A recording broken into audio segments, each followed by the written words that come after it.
What's up, everybody? Welcome to SWAT MMA. This is episode number 152. I'm Jarrod here with Paul. What up? Coming to you from Las Vegas, Nevada. On today's episode, we're going to be talking about the shocking results from the PFL 2022 championships. We're going to take a look at the upcoming BKFC 34 card from Hollywood, Florida, featuring two title fights with Luis Palomino facing Tom Schoaf at lightweight. And we also have Ricci versus Mundell for the middleweight championship. And we're also going to be discussing UFC's upcoming fight night, which sees Kevin Holland return from his very short-lived retirement to face none other than Wonderboy Stephen Thompson. We've also got Brian Barberena versus Rafael dos Anjos at welterweight. Before we get to the weed of the week, though, Paul and I are excited to announce our brand new partnership with the UFC store. You can use the links you'll find on our website, YouTube, and social media to get the absolute best deals on UFC fan apparel, gifts, and more. In fact, their brand new holiday gift drop number 2 has just hit. Click the links I mentioned or go to SWATMMA.com and click on the cool stuff button and you will find the best deals on the newest gear from the UFC. Now grab your weed, fire it up, and let's get into the weed of the week. Smoke weed every day.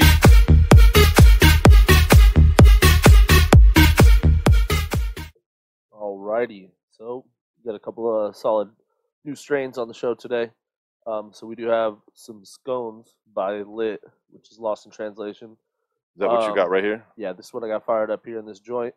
It is a 70-30 indica dominant hybrid, a mixture of Thin Mint Girl Scout cookies and grape pie.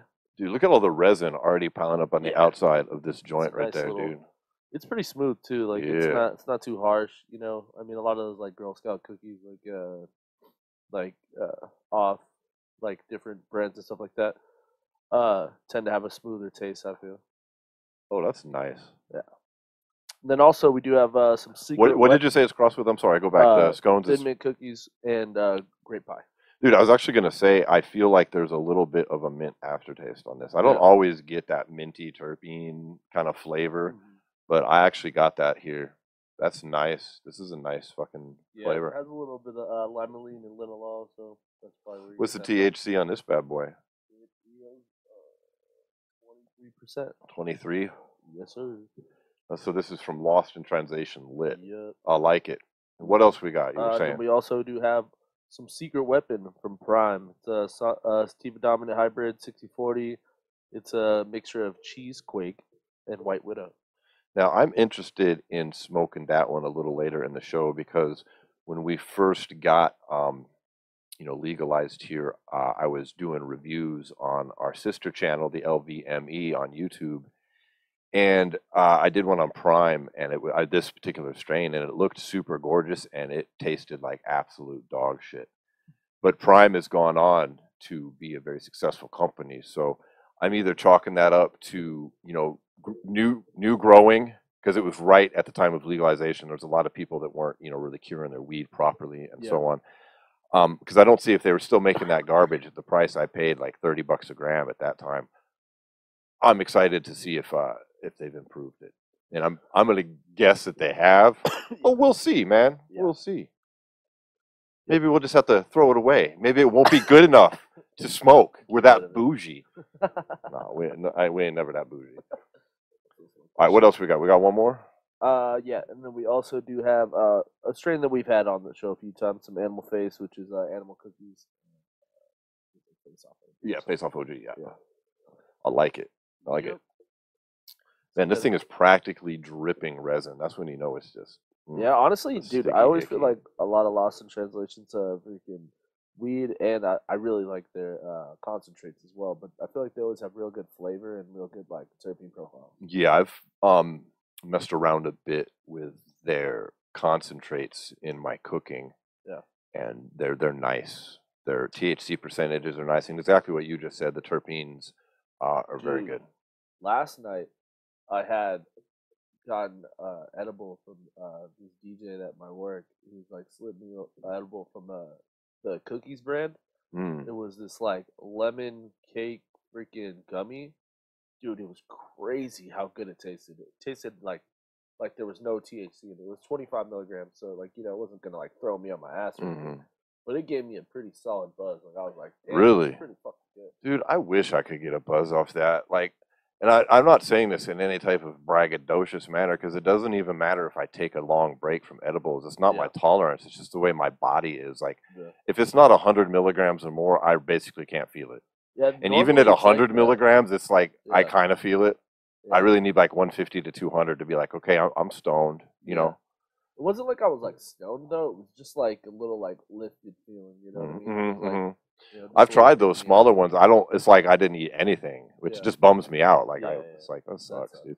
I got a boy in Colorado who's like raving about like he's sleeping so good taking these like 25 milligram gummies before he goes to bed. I'm like, I wish, dude.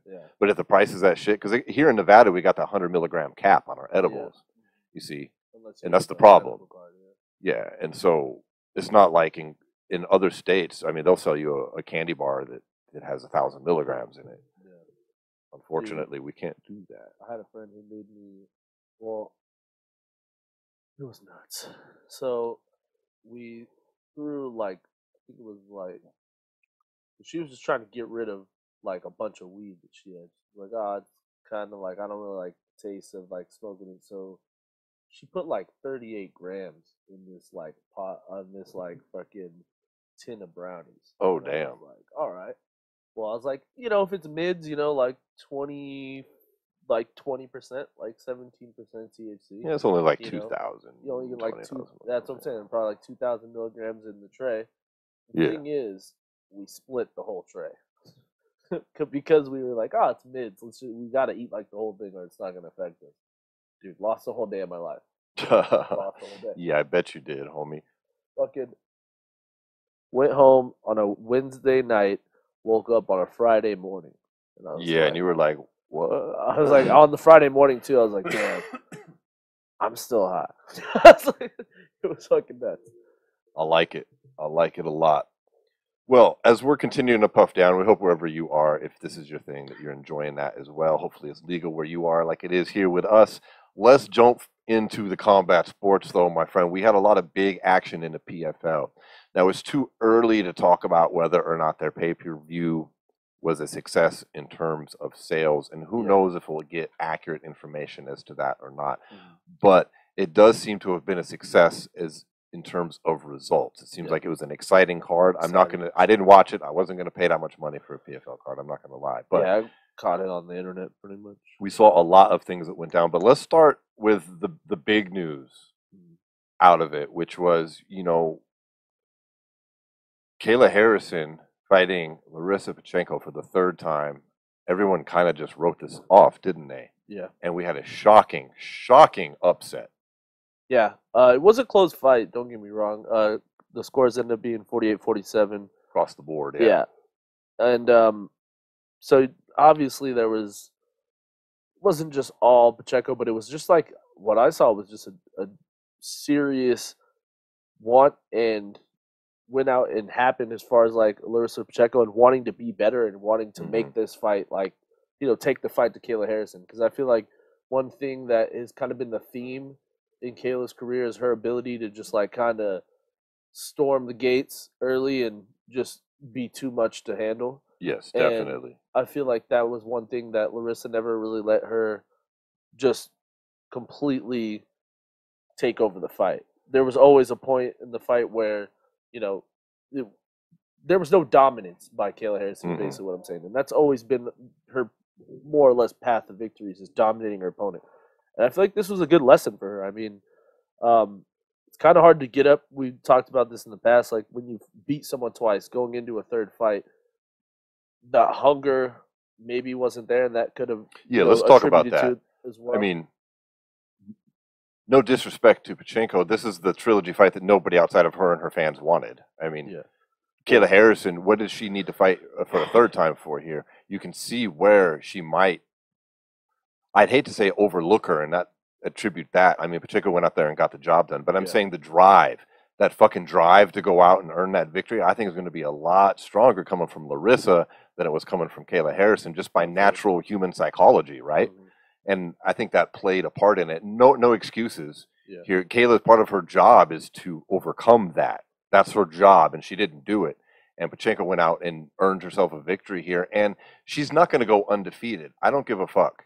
Yeah. I don't like it when an MMA fighter goes undefeated and then retires, because I think that means you probably didn't face the best competition that you could have. Yeah. The exception to that currently being Jon Jones, but he's not really retired. He has faced the best competition that he could. But like Khabib, for instance, and I don't want to go off on a Khabib rant. I'm just saying there's an argument to be made about the number of title defenses and who he fought and didn't fight before he got that O and retired. Yeah. Okay. Or before he retired with that O, I mean. But so I'm glad actually to see Kayla Harrison lose here in a weird way. Well, my question though with this is, how much do you think that hurt her brand? It depends. I believe she has 2 more fights under the PFL banner from what I've understood about her contract, and then she's an unrestricted free agent. There's no matching period. There's no 30-day, 90-day waiting. There's nothing that she was under before when she just signed this new contract. I believe it was a straight up 3-fight deal, or whatever number of fights it was. I think she has 2 left. So a lot depends on her next fight and if she gets this victory back. There has to be a 4th fight here for her. She goes back out and pulls a GSP, gets the W. There you go. Yeah. You're going to go right on, and you've faced adversity. You've come back and you've done it just like a lot of the greats, like Anderson Silva has, like GSP has. I think he's the best example. You know, or actually Connor's a really good example there too. Although people like to hate on that, but Nate, you know, took his O in the UFC at a time and people were fucking shocked, and he insisted to go back and get that back. And if he hadn't got that victory, his legacy would have been diminished a bit. Yeah. So I think it all depends on her next move. If she goes back and gets this W, she'll go right back into being the GOAT conversation again and get these big fights with the other ladies. I do think one thing that we kind of are overlooking here, though, is that this was the PFL's first pay-per-view. This was her main event. This was her time to shine, and she did fumble that a bit. Yeah.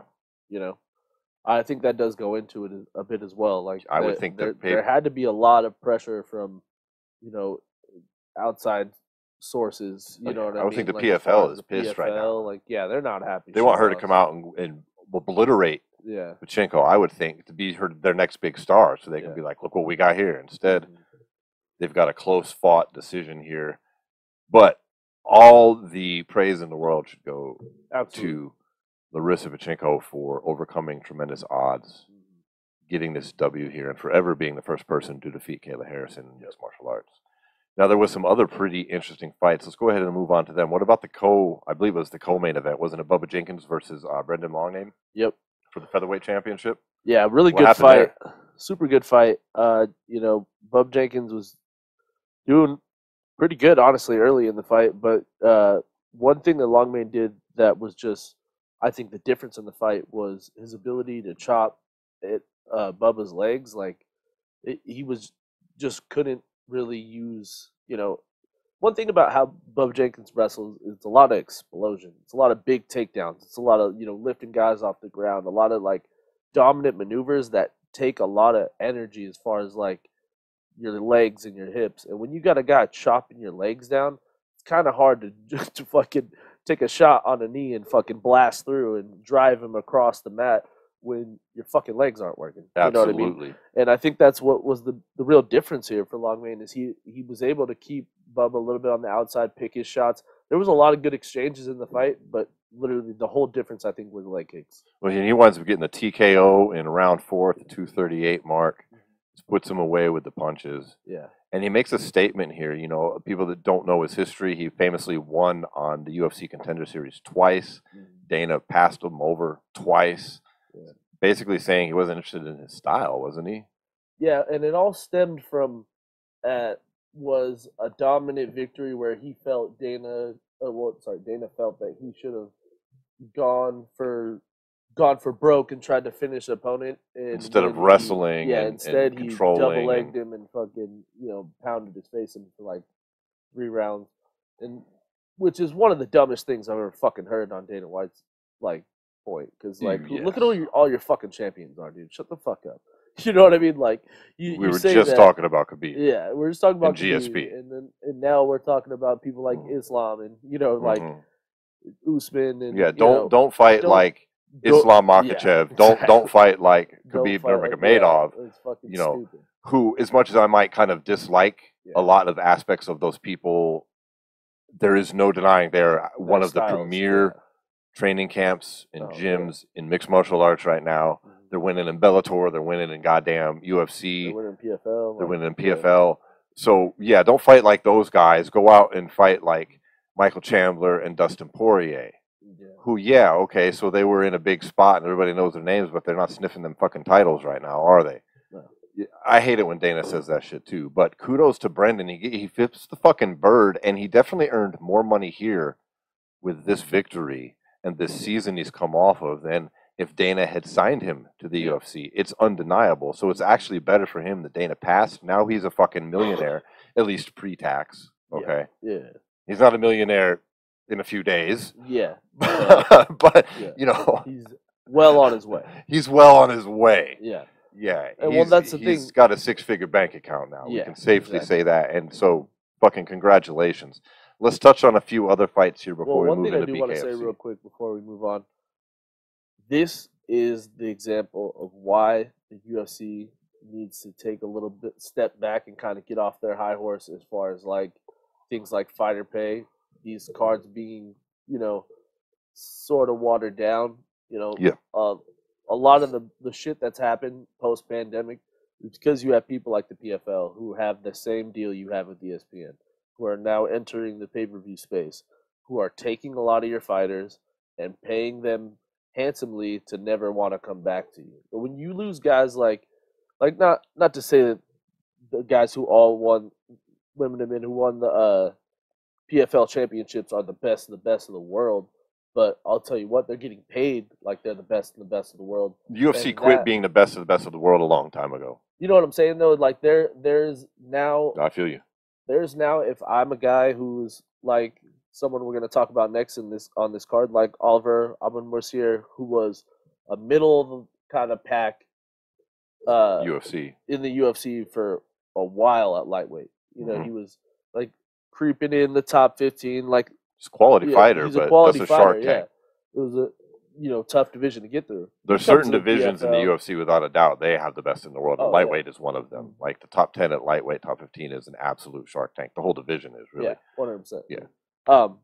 But he comes into the PFL, and now he's a fucking millionaire. I know. He fucking knocks out Stevie Ray, who fucking beat Anthony Pettis, also a UFC outcast at this point, so to speak. Yeah. Dude, with like one fucking punch KO round 2 at 440. How beautiful was that? Slept that motherfucker. Well, that's the thing, too, is if you're the PFL, and these two signings happened very, very, very similar in timing. Yes. Freaking Aben-Mercier and Pettis. If you would have told me that he was going to win the PFL championship before Anthony Pettis, I would have told you you're crazy. Yeah, you're nuts. Yeah. But he does it. I hope these fighters that are coming up on their contracts or deciding to sign new contracts look at this, because they better jump on this PFL shit while they can, because who knows how long they can keep this up. Well, I don't know how much money they have, or how much money they're making, and you don't know if they're going to still be here in 5 years. We hope that they will. At this point, I do. I believe in their format. I didn't like it at first. I'm on board now. Yeah. I want them to succeed, but let's get real. They're spending a lot of fucking money. Look how much money One is in the hole. If you've seen some of that reporting lately, they're losing millions. All right, you can't tell me these guys are banking right now. So fighters should jump on this while they still can. Well, not only that though, but here's the thing. One thing I do think is different with what the PFL is doing right now is they have a large investor group of like a lot of different celebrities and like people in the sport that are like funneling money into this company, and then that money from ESPN, obviously it's not like large as a deal as someone like fucking UFC is getting, but I do think that there's substantial money coming from ESPN as well. There's got to be, and they have sponsors and things too. We won't know what's in their books, but I'm just saying the fighters should go while the grass is green here. Oh yeah, for sure. Let's touch on a couple other pretty interesting things, because not everything is good for UFC fighters when they come over to PFL. Now, Aspen Ladd, she saw success fighting, you know, a quality fighter in Julia Budd. She gets the split decision victory. We also saw Marlon Moraes make his debut in the PFL, where he loses by TKO to Shaymon Moraes, no relation. Yeah. So what about Jeremy Stevens? He also comes in talking about this was his chance to come in and do something, and he winds up losing to Nathan Schultz by submission and arm triangle in round fucking 2. I was a bit surprised by that one personally. And then we've also got Gleason Tybau losing a decision, 30-27 across the board on this card as well. Yeah, and then also you had 2 other guys from the UFC on there too, Rob Wilkinson versus Omari Akhmedov. They fought for the light heavyweight championship, where you see Wilkinson come in and what originally was seen as like he got released from the UFC. He's, you know, wasn't quite level. Loses to fucking Israel Adesanya, obviously no slouch. And now he comes over to the PFL, and now he's a fucking millionaire, dude. This is exactly what we're talking about. Yeah. They're changing the game. They're changing how a lot of these free agent fighters should be looking at this. And that's a fucking really good thing, and I'm on board with that 100%. Yeah. So Word. That wraps the PFL. Yeah. As far as the recapping, it was a light week here in, you know, with the holidays and everything with combat sports. We do have an exciting BKFC card, though, coming up. It's BKFC 34. It's coming from Hollywood, Florida at the Seminole.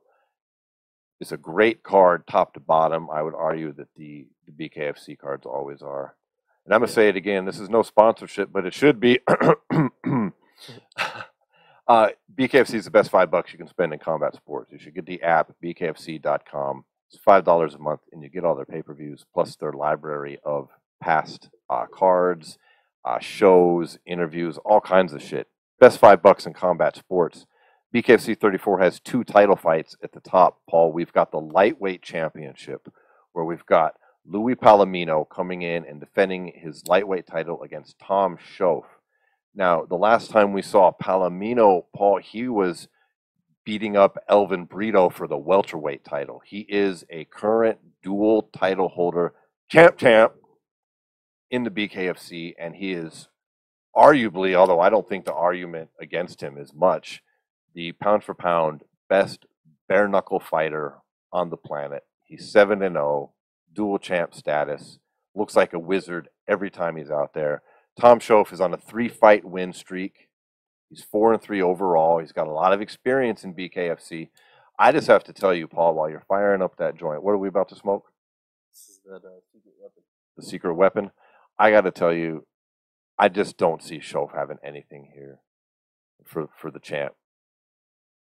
You know what I think is Louis Palomino probably puts together the best game plan and offense I've seen in the BKFC so far. He's got an amazing fight IQ. Like for bare knuckle. His IQ and style, like I feel like it's at a level right now that the division has not yet caught up to. And I think this is just going to be another name for him.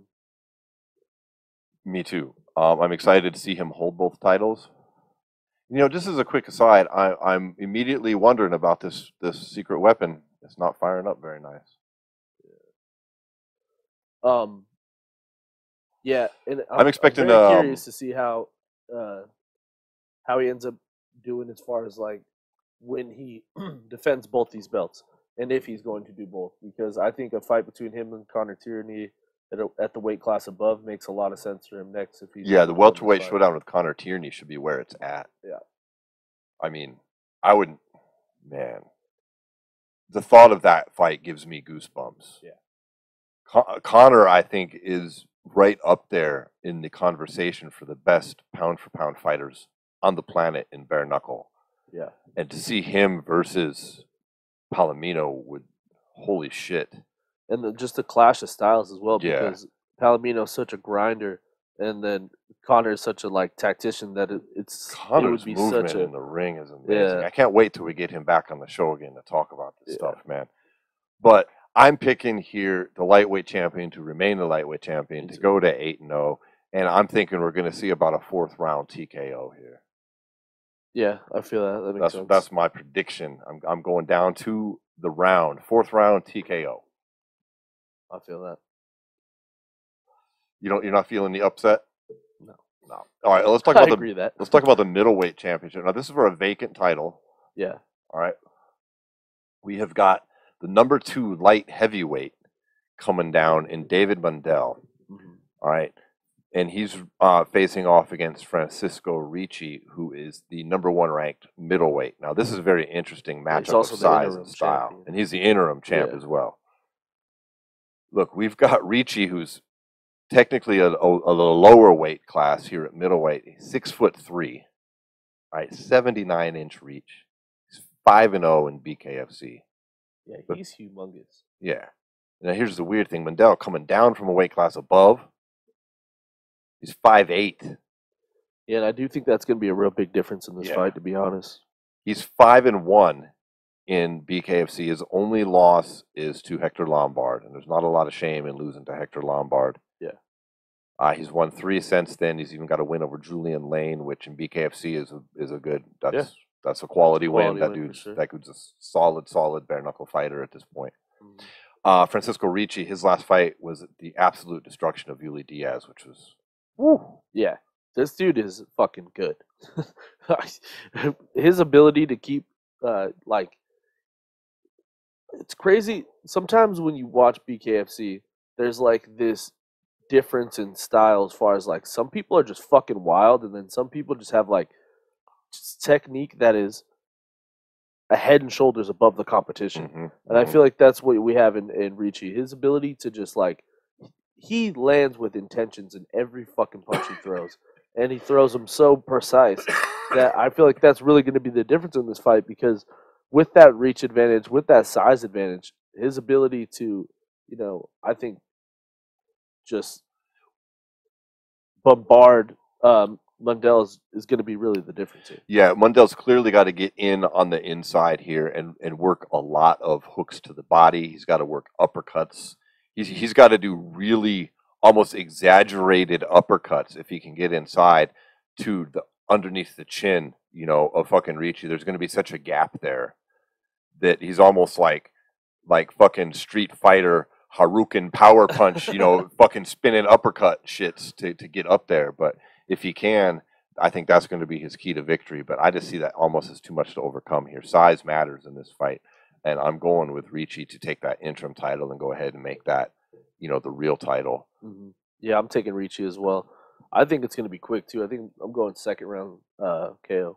Are you? Wow, that's a bit more than me. I'm thinking it's going to get to the 3rd personally. I think Mundell is pretty durable. It's going to be 3rd, maybe even 4th, but I'm sensing a TKO as well. Now, before we move on into the UFC, I want to take a moment to talk about this cannabis that we're smoking here. This is the Prime, the secret weapon, and we just got done smoking that lit earlier, and I'm just going to be brutal. Like, this is not good. Yeah. This shit is harsh. It does not taste good, and it's burning like shit. Yeah. And especially compared to the lit that we just smoked, which is incredibly smooth and very, very pleasant tasting, a nice terpene profile on that exhale. I mean, look, we're going to smoke it, and we're going to get high. This, to me, would indicate that Prime has not gotten much better than the last time I reviewed them on the LVME sister channel to our show here. What a disappointment. It's got a solid amount of THC, but that's pretty much all it's That's the thing, though. I remember that last time. I remember when I did the review, I believe the THC was like 29 or 30%. It was super high, and it tasted like ass. I was like, dude, I'd rather smoke weed that's got 15% THC and tastes fucking good. Yeah, I feel that. I just would. I'm just hoping and praying this gets me, super baked. If not, it's a waste. I can feel it on my throat, man. This shit is like, woo. Bro. I mean, we could switch it up. We could go with the animal face and put this one out. That shit is, and it's got that chemically tang, and I don't mean like a diesel strain. I mean it's got the I didn't get cured properly, processed, flushed right chemical tang. You want to just drop it in there? Yeah, that shit is harsh, dude. We got to be able to talk through this. Yeah. For real. God bless you. We'll tell you, though. We'll keep it real for you on this show. Yeah. That's a That's a brand so cool. I'm gonna stay away from still. Wow. This one is made by I can't tell. NLBO. Okay, I've got a bit of experience with their products. I mean, it's just a shame when a cultivator won't take the time to do the steps necessary to make sure their weed tastes good. Yeah. And is cured properly and flushed properly, because there's really not much else you can attribute tastes like that to. I do think that has a lot to do with just trying to make the most money possible and not putting out like the best quality product. Yeah, absolutely. It's just over time, as people become more familiar with these products, I think prices will be adjusted. Oh yeah, try that. This shit is like, here, let me try this real quick. That's a breath of fresh air. Oh, yeah, dude. This is like night and day. Yeah, dude. This is as if you had, like, say, like this is like Johnny Walker Black. If you want to compare it to some liquor, like this right here, if you compare it to this is Johnny Walker Black. This that we just smoked, this fucking like this is like Old English 40-ounce malt liquor. Now they're both gonna get you drunk. Yeah. But one tastes like shit. Yeah. And one is like, it's not the best thing you've ever had, but it's a good, solid, well-made product. That's just pretty good, actually. That's really smooth. Oh, this is nice. Yeah. God damn. All right. Let us shift back into UFC Fight Night. I've lost count. Before we dive into this, you've seen some of the schedule coming up for next year. Have you noticed if cards are they at the Apex still? Well, one thing I did want to talk about real quick though. Yeah. So March 4th is Jon Jones' date, no matter what, whether it's Francis or Curtis Blades. What is this information that you have? It was reported on the MMA website. But Jon Jones will be fighting either Francis Ngannou or Curtis Blades for the heavyweight title on March 4th. We don't have any information as to why it's Curtis instead of Stipe. I don't know. Seems like something fell off in those negotiations. I don't know what it is, but that's the two names it cited was Francis or Curtis Blades. I'm not very excited about the Curtis Blades fight. I think Jon would just tool him up. I think he'd tool him up, and like all that wrestling that Curtis Blades has, he thinks would, be the difference. He'll find out real quick that Jon is just as elite. Yeah. God, this tastes so much better. Jon fucking out wrestled Daniel Cormier, who's an Olympic Yeah, Curtis Blades ain't gonna have nothing for his wrestling. Like Daniel Cormier would tool up Curtis Blades in the wrestling department. And look, we're fans of Curtis. We've met Curtis multiple times. Dude's cool as fuck. He's a cool guy. He's nice. He's a great fighter. He's top level. We're talking about Jon Jones here, though. There's no disrespect or shade at Curtis Blades' fucking fighting skills. It's just you ain't got it. Not for Johnny. Not for Jon. Blades is a good fighter. He could eventually maybe like in some scenario become the heavyweight champion. I just don't think a fight against Jon Jones is where he would get it. Is that going to be for an interim title, or have they not stated that? I think because that's going to mean Francis is gone. From what I read, if Francis is not medically clear or like not, well, he's got his contract. Well, that's not what I read is basically if Francis is not ready by March 4th, he'll be stripped. And it didn't necessarily explain the contract scenario. But, it's playing a big part in the background. Yeah, for sure. It definitely is. But you know what I'm saying. Yeah. They're giving it a deadline at this point. Well, interesting. I'm down with that on some levels. I wish we could hear from Stipe. Yeah, I think that's very interesting that they moved on from that. Because I think Stipe and Jon is the biggest fight in the heavyweight division. Without a doubt. Maybe no ever. Title, with a title, it don't matter. Maybe ever. Mm-hmm. It could be the greatest, most consequential UFC heavyweight showdown of all time. I 100% agree with that. Just legacy-wise, like... And should they really have to fight other people first? I mean, let's say he goes and he fights Curtis, all right? And let's just assume he wins. Yeah. And he's made champ or whatever that shit is for, whatever. Yeah. He's got to fight Stipe next. Yeah. Like, Stipe's got to come back for weird, Jones. There's so many weird scenarios. He doesn't need to fight somebody else to earn the Jon Jones fight, in my opinion.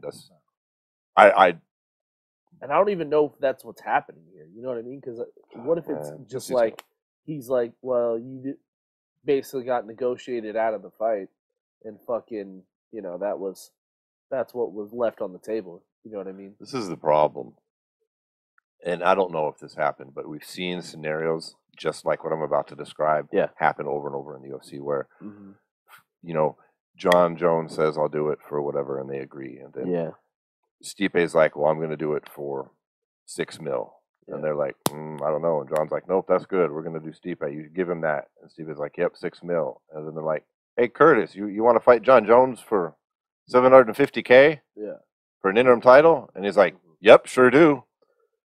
You can't blame Curtis for taking his $750K, but it just undercuts Stipe, which if Stipe gets paid that, it's like everybody gets better off. The more money all these guys get paid, everybody gets paid better. It's just, but no one fails. No one sees that. They all fail to see it.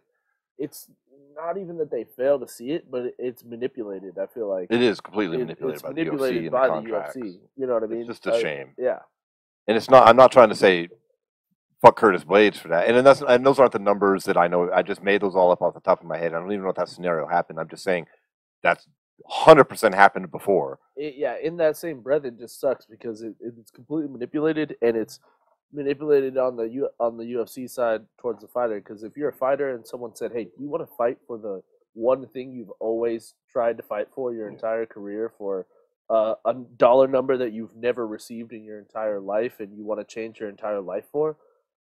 Oh no, John deserves it. You know what I mean? Or, oh, Stipe deserves it. I'm sorry. It's just the quiet narrative, the shadow narrative behind that is the reason the fighter has never received that much money or had that opportunity before, is because the UFC kept him from both. Exactly. Yeah.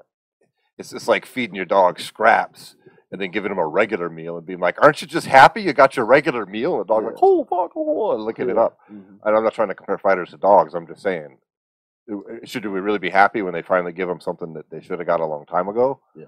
No.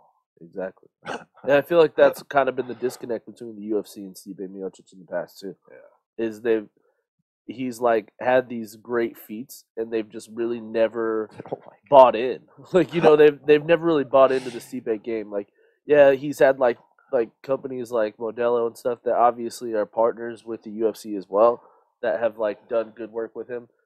But like, as far as the UFC itself, I don't feel like they've given Stipe Miocic his due.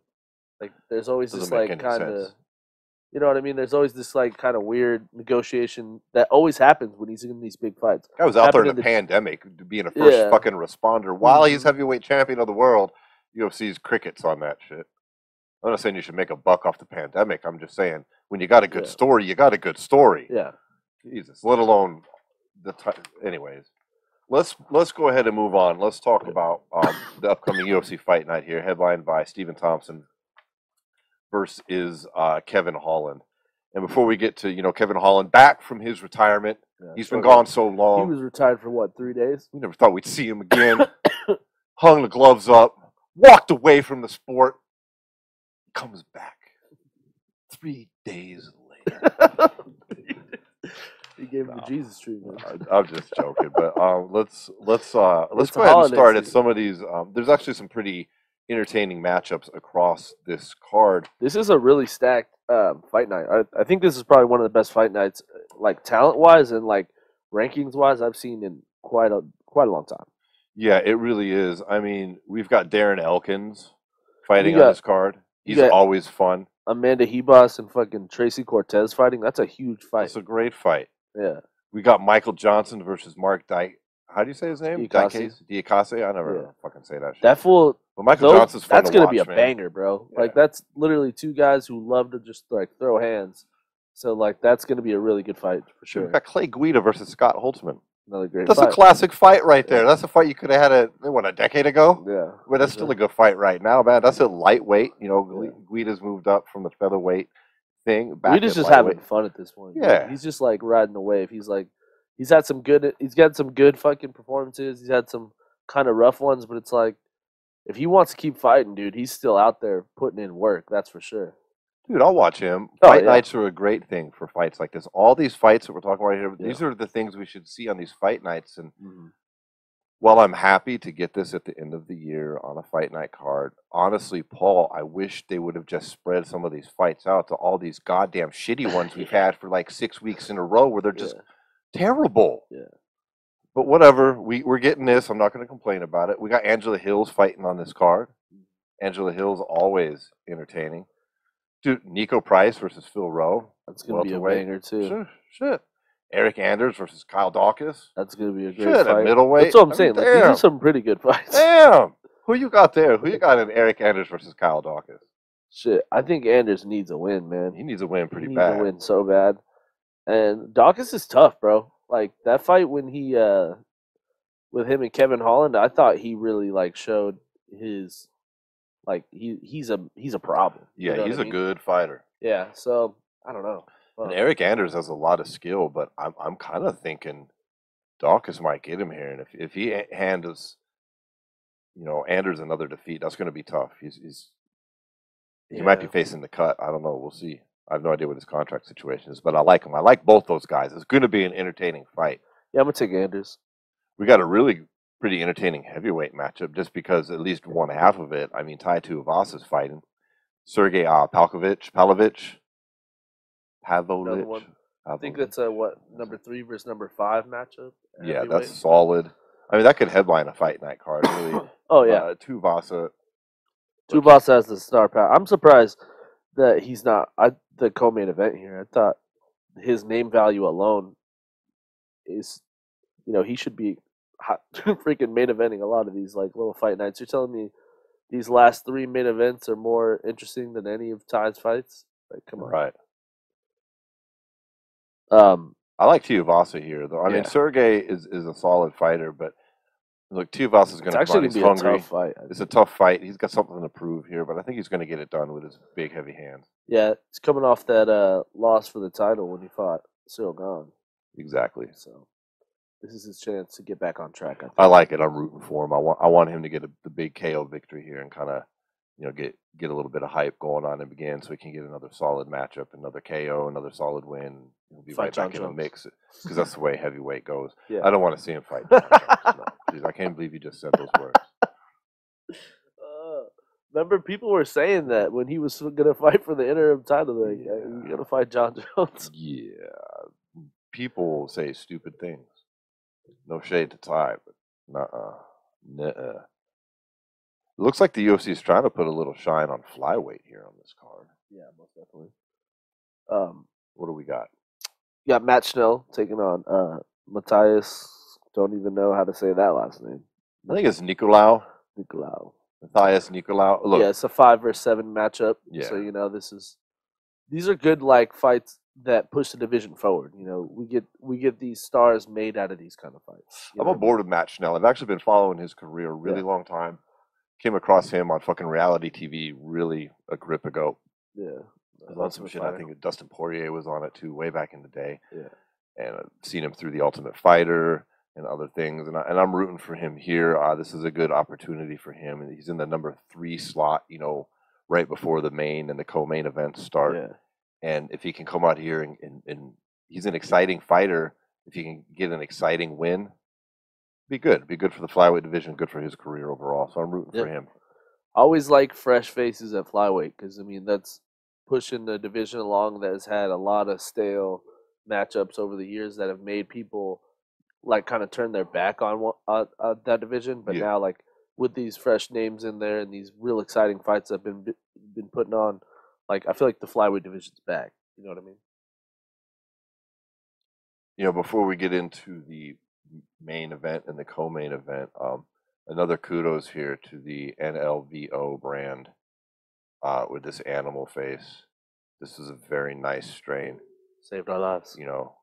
We'll tell you how crappy that last one was, and it's only reinforces how good this one was. And there's a big difference in cultivators and how they care for their cannabis. Everything that we're talking about here, if you're listening, maybe you're new to cannabis and how the quality, it's all in how it's flushed out when it's grown, the chemicals that are used, and it might be all natural. All the stimulants used during the growing process get flushed out 2 weeks before you harvest, or they should be, and then how the strain is then cured afterwards. And when you get these hay tastes or these chemically tastes, it all boils down to that stuff. And this company knows what they're doing, and that was a really nice fucking joint right there. Yes, sir. Very good stuff. And very good stuff is also the top 2 fights on this card. Let's be honest. This co-main event here, we've got a welterweight showdown between the former lightweight champion, Rafael dos Anjos, taking on Robbie Lawler killer Barberena. Yeah. Whew. So, your initial thoughts, sir. What do you think? This is kind of an interesting matchup. We got a bunch of statistics here we can kind of go over here. You know, go ahead. It's an interesting matchup because both these guys, I don't really know as far as like. So here's the thing: it's a good matchup for the division, right? As far as like where these guys are at and everything, but like I don't really know what a win does for either one of these guys. A win doesn't do anything for either one of them. Like, you know what I'm saying? Like, I feel like. Well, no, wait, I'm sorry. Go ahead. I disagree with. I think it does something for Bryan Barberena, but it does to a certain extent. I just mean like as far as like stakes, like it's not bringing him anywhere close to a title. Exactly. He's not really in that mix. Right. He's kind of a gatekeeper at this point, but he's almost there. I don't know what the UFC is using him this way for, but I feel like he's a legend killer right now. He's coming off he fucked up Robbie Lawler. He beat Matt Brown, too. Right? He fucked up Matt Brown. He hurt Matt Brown. And now Rafael dos Anjos, I'm sorry, he's going to come in here. He's going to get fucked up by Bryan Barberena, in my opinion. Yeah. Look, dos Anjos hasn't looked good lately. Like, what are his last 5 fucking fights? He's got 5 fights ago. He lost to Edwards. Then he's got a loss to Michael Chiesa. Then he's got a win over Felder, a win over Renato Moicano, and then a loss to that Fezlev dude. Fiziev. Come on, that dude fucked him up. Fezlev, Fiziev, whatever. But, and here's the thing. He's going to get murked. And here's the thing. The Felder and the Moicano fights don't really hold much water either because you had Moicano on 48 hours notice. Yeah. Showed up at 170 pounds when he fights 155. Right. And then you had Felder walk out from the desk and replace fucking his fighter on fucking, I think it was literally like 2 days notice also to fight RDA. So you have 2, real fucked up short span wins against 2 real good fighters in Felder and Moicano. Those are his that was a good fight with him and Felder. Yeah. And then Bryan Barberena is 4-1 in his last 5. He's on a 3-fight streak with his last 3 coming against Weeks, and then a win against Brown, then a win against Robbie Lawler. Yeah. He throws 6 significant strikes, lands 6 significant strikes per minute compared to 3 for dos Anjos. He's 6 foot to 5'8". We do have a southpaw versus southpaw matchup, but he's like 6 years younger, 5 years younger. He does absorb more strikes, but I'm just not seeing it. I'm not seeing a path to victory here. I think the path to victory for RDA would just be extremely technical the whole fight, because I think that's the real difference between Bryan Barberena and RDA is I think like maybe Barberena has a little bit more pop at this point, but I think if RDA just stays technical on the outside and just sets all his strikes up, I feel like Barberena does tend to eat a lot of like good shots against a lot of his opponents. Yeah. On paper, this should be Rafael dos Anjos' fight. Yeah. I mean, if you look at the resume and what they've accomplished, he's a better martial artist than Bryan Barberena. Yeah. But at some point, age, the wear and tear in the cage, and size come into matter. He's still coming up from lightweight. Barberena's fucking 6 feet tall. He ain't making lightweight anytime soon. Yeah. He's a big dude. Mm-hmm. He's a big dude. He's going to go in there. He's durable. He can take some punches, and he's just too much and too big at this point. Dos Anjos should be back down at lightweight. He shouldn't be fighting the top 10 there either. And not the Barberena's top 10, but I'm saying he should go to PFL. Yeah, maybe you should be hitting PFL at lightweight. Yeah. You shouldn't be taking a beating from Bryan Barberena at welterweight in the UFC. But that's my prediction, a beat down by Barberena. I think Barberena gets an upset win here too. That brings us to, the main event, Paul, which sees a fighter that we've all missed. Been gone so long. He was been gone from the game. He was retired. was on the sidelines. Hung him up. Paul hung up the gloves, walked away from it all. Now he's back. Only to come back to take on Wonderboy. We're talking about Kevin Holland, the man, the myth, the legend, returning from the couch, so to speak. Come to save some motherfuckers' lives, probably. You don't know what we're talking about. Kevin Holland famously here, not so famously, depending on how close you pay attention to MMA, he retired for like 3 or 4 whole days. He retired on Ariel's show. Yeah, after the one-sided beatdown he took on short notice at the hands of Khamzat Chimaev. I feel you, dude. That's disappointing. You know, you get tired of wrestling in there. I get it. I don't want to see Khamzat wrestle people either. I don't want to watch you wrestle, Kevin. Nobody does. I want to watch you fight Stephen Wonderboy Thompson, though. Yeah. That's a fight. Yeah, that's a good strike in there. Kevin Wonderboy, I said. Kevin and Wonderboy, they match up nice in the striking department, I think. I'm excited. Yeah, it's definitely going to be a difference between like speed and efficiency versus like power, for sure. I think Wonderboy obviously is going to be the more like polished, striker in this. But he's 9 years older. Yeah. Then he's not Wonder Boy anymore. He's like he's Wonderman. He's Wonderman at best. But the thing he's is, almost Wonder old man. I do think in the last few fights that Wonderboy's had, though, I think the difference in a lot of those fights has been people getting wild and throwing big strikes, and him kind of getting hit more often. Yeah, it's kind of been the difference. Last 5, he's won 2, he's lost 3. He's coming off a 2-fight loss streak. It includes his shocking knockout loss to Anthony Pettis in there. His win over Vicente Luque, his win over Jeff Neal. You know what? He lost to Gilbert Burns and Bilal Muhammad. We all know this is going to be a striking match here. Yeah, for sure. I mean, Kevin Holland is an unorthodox fighter. He could come out and surprise us all and go for takedowns against Thompson, but I would be pretty shocked at that. Yeah. He does have some advantages in the size department. I mean, he's got a 3-inch height advantage. He's got about 6 inches in the reach department. That's 9 inches or 9 years in the youth. Yeah, I wonder if Wonderboy's ever fought someone who's been this much taller than him at welterweight. I know in his career he probably has, because he's like kickbox and karate and everything. Yeah, over the course of his career, maybe, but like in the UFC, I can't think of anyone he's fought who was bigger than him, at least at welterweight. You know, and Thompson has such accolades behind his striking, but if you look at his statistics, his strikes landed per minute are 3.9. Kevin's are 3.85, so they're tied. Accuracy is 43% for Wonderboy. Well, guess what? It's 54% for Kevin Holland. Holland has a lot of fights for his age. And their strikes absorbed per minute are about equal to 2.81 for Thompson, 2.38 for Holland. And their defense is virtually identical as well at 56% versus 55% respectively. If you look at their grappling, they're virtually identical as well. Their takedown averages are basically non-existent. They're under 1 for each fighter. Takedown accuracy is about 40% for each. And the defense is, 63% for Stephen Thompson, a little worse for Holland at 50%. And neither one of them's got shit for submissions, okay? Kevin Holland averages half a submission. All right. Although Kevin Holland actually does have pretty good jiu-jitsu. He does. Yeah. I think if it goes with the ground, Holland's got the advantage here. It's one of the few fights where he would have the advantage. Yeah, but he doesn't want to go to the ground. He wants to strike. And I want to see it. Who do you got? And how and why?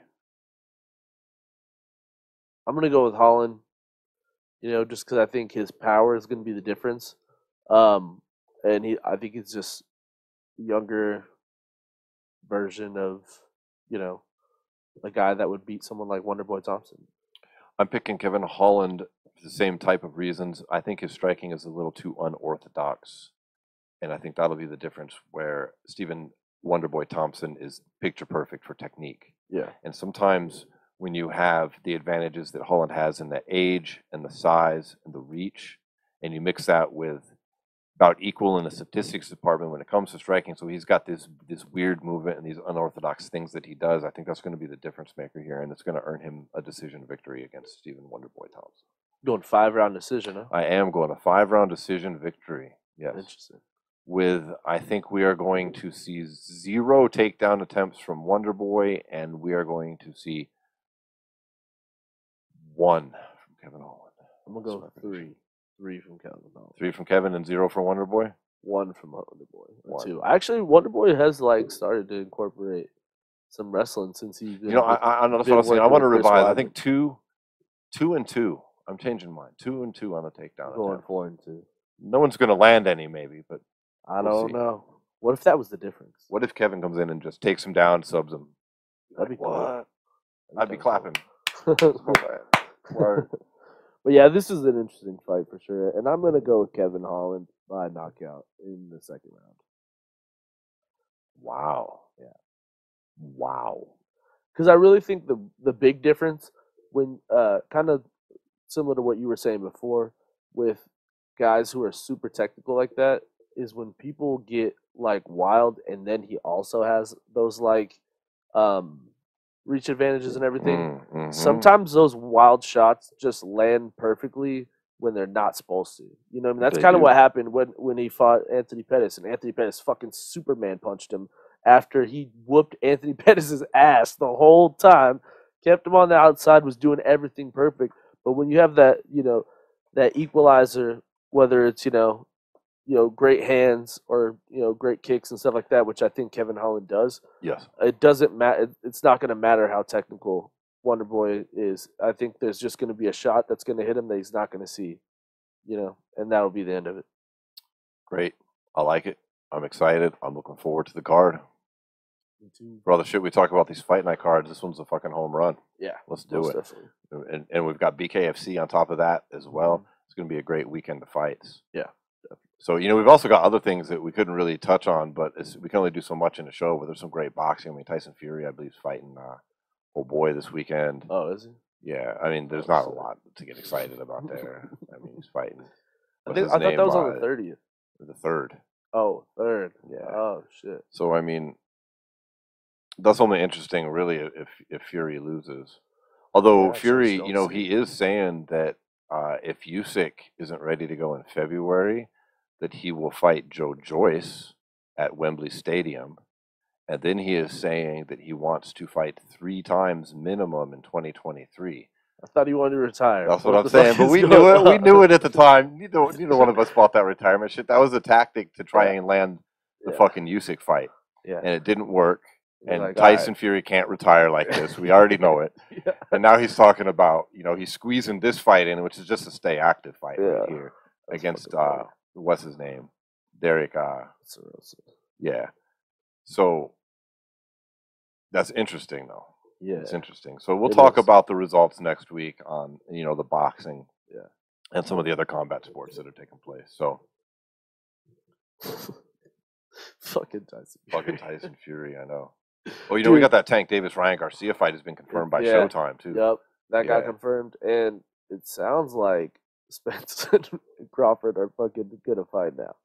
Oh, I hadn't heard this. Really. Yeah, I don't know. It seems like every week it is, and then it's off, and then it is, and it's off. And then he's got like another opponent lined up. Is Crawford still operating without a promoter? I think so. Well, is this what the fucking problem is? I mean, Maybe. I'm just wondering. Maybe not. Yeah. I haven't looked into it at all. I haven't looked into that part. Is this why no one can sign a deal with you? You're just in there yourself fucking it up? Yeah, I don't know. Or not? Maybe not you're fucking it up, but that's fucking up the deal because maybe the other side's being like, oh, fuck you, I'm not going to deal with you. Yeah. Maybe. Who knows? Yeah, both of them just keep throwing insults at each other, so I don't really necessarily know how to, some of those like back and forth get some information out of, but most of the time it's like, is that true? Are they just saying that? You backed out, or you only didn't take the fight because you were going to get $25,000 less, or something like that. And that's always like the fucking difference of those big mega fights. That's what I hate about boxing mega fights. In the UFC, like sometimes it happens, like, but generally it's like you have a contract and this is what you're getting based on, those. Yeah, the UFC, we used to be able to say they made the big fights, but honestly, they're pulling the same shit these days. We're just talking about how we're not getting Jon Jones versus Stipe Miocic. Yeah. We're getting Jon Jones versus Curtis Razor Blades, which is the fight that, like, nobody fucking wanted outside of Curtis Blades. I mean, let's be honest. I mean, he loves that shit. I don't blame him. I would too. And it's just like this right now in boxing. It's the same shit now. Just because they won't, whatever. we're getting some good fights, so hopefully on the horizon. We got interesting things. I'm really interested in Ryan Garcia versus Tank Davis. Yeah, that's a huge fight. And the winner has a lot of options after that. I mean, they're already talking about Devin Haney. Yeah. Chris Stevenson. Yeah. I think Shakur's better than everyone, actually. Have you seen that footage of him and Haney sparring? I have. Yes, very interesting. Very. And now they're kind of spatting at each other back and forth. Yeah. Like, dude, there's some real interesting matchups that are coming up for sure. Yeah, I'm stoked. If they'll get done, they could be a whole bunch. It could be a great year, 2023 for boxing. Yeah. We'll see. We'll see. Yep. Well, I think that about wraps up our show for today. It does. I want to thank everybody for tuning in. Be sure to head over to our website, SWATMMA.com. Click that cool stuff button or click any of the links wherever you're watching this, whether it is on YouTube, if you're clicking off social media or on any of our streaming sites, and visit, follow our links for the UFC store. You can check out their brand new holiday gift drop. They've got everything from fan apparel to gifts. They got some awesome new Timex watches with the fucking octagon as the timepiece shape. The little title belts too, if you want. Yeah, all kinds of cool stuff on there. And if you want to help support the podcast, you can just use our links. And you can also find some interesting things, products from Binoid as well, if you're interested in CBD, Delta-8 THC, products that are legal in all 50 states and some other countries as well. Links are where, Paul? SWATMMA.com, where you can head over there as well and click the gear button, buy a t-shirt, support the podcast. Then head over to Instagram and follow us at SWATMMA Podcast. Thanks, everybody. Peace.